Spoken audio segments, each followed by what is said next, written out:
Shalom. All praises to Yahweh Ba'ashem Yahushai Ba'ashem Harakah Kudash.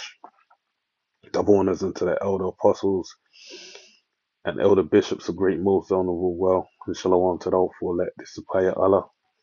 Um, this is written aforetime, Tower of Babel. And I'm going to read straight into it. So this is Genesis 11:1. And the whole earth was of one language and of one speech. Right, so this is during the time of Genesis, okay, prior to the flood. Um, after somewhat before the dividing of the nations. All right. So it says, and the whole earth was of one language. So everyone spoke one language. Now, what was that one language?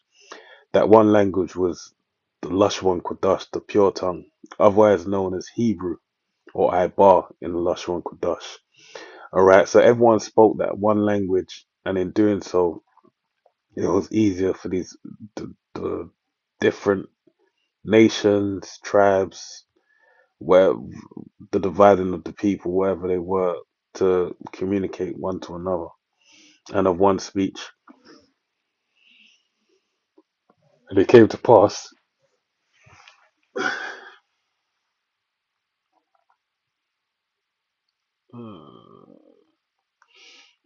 and it came to pass as they journeyed from the east that they found a plain in the land of Shinar, all right, which is modern day Iraq, sorry, and they dwelt there.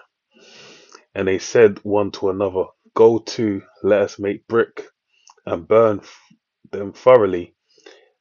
And they had brick for stone and slime they had for mortar, right? So they had, stones as bricks, and they took the slime to basically bind the bricks together. And they said, "Go to, let us build us a city and a tower whose top may reach unto heaven, and let us make us a name, lest we be scattered abroad upon the face of the whole earth." So it's lucky. This is after the flood. Excuse me, I said before the flood. This is after the flood. And this was the means as to why they did such a thing. Because it was a thing of them understanding what happened prior to the flood, a means of them taking, so called taking the power into their own hands by being reason of having a tower so high that if the flood was to come down, it wouldn't affect them. All right. Um, and also to, liken themselves unto the Most High. Verse 5, and the Lord Yahweh came down to see the city and the tower which the children of men builded. And the Lord Yahweh said, Behold, the people is one, and they have all one language, and this they begin to do. And now nothing will be restrained from them, which they have imagined to do. Right, so this is saying that basically the language, the forming of the language, allowed them to amalgamate into one people, which was against the will of the Heavenly Father, right? Because a lot of people would question, you have people that are Christian, people that are, that attempt to rebuttal Christians and ask us, so why did God not want all the people to be one? And the reality is because when you go to the book of Deuteronomy 32:8, it speaks to the Heavenly Father dividing the nations according to his inheritance, Israel, because that was part of his will from day one. They'd have a chosen people. There'll be a nation of kings and priests, and there will be a reflection of his power upon the earth. All right, going back to the time of Adam and Eve, and the Adamites. All right, they were allotted that favor. So, reading verse 5 again, and the Lord Yahweh came down to see the city and the tower which the children of men builded. And the Lord Yahweh said, Behold, the people is one, and they have all one language, and this they begin to do. Right now, this has been mirrored as well in multiple different times. All right, and the key point I'll point to being that of during the time of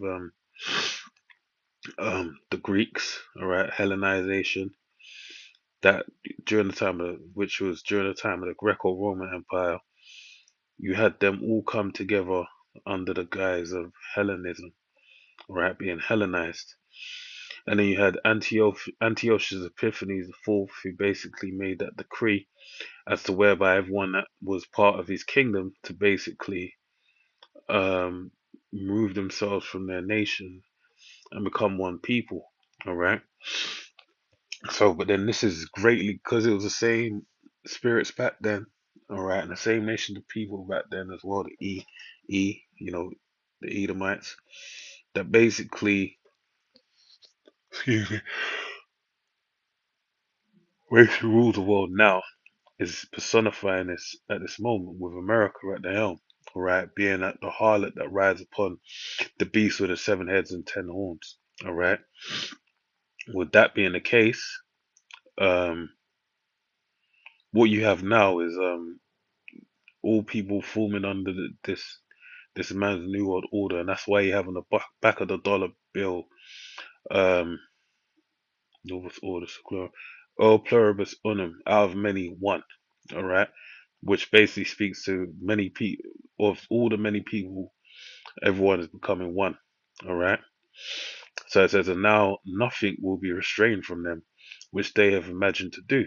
Right. So this is something that, again, it's not according to the will of the Heavenly Father, it's according to their own will. And then it's going against, it's in a way of Satan, basically, because what does Satan mean? All right. Satan, the name of the chief angel on the left hand side, Shaitan, means adversary, something that he is someone that's adverse against that which the Heavenly Father is about. Verse 7. Go to now, let us go down and there confound their language, that they may not understand one another's speech. Right. So basically, these angels went down and then to confound their speech. Now, the previous chapter before, is a table of nations. It speaks to the divisions. It goes into further detail the divisions that was being made from the beginning of the book of Genesis. We go throughout the different genealogies, but the key players within that are Peleg and Ibar. All right, Peleg going back to the Hebrew Lashon Kodash, um, Palag, all right, which means division, which was the time of this period of time, all right, our chosen forefather that was around during this time that denoted the time of the dividing. His name was a nomen to it. And then I forget how far down the genealogy you had Ibar, all right, or Eber as his name is written, all right. Okay, yeah, there you go. Sorry, I got the order wrong.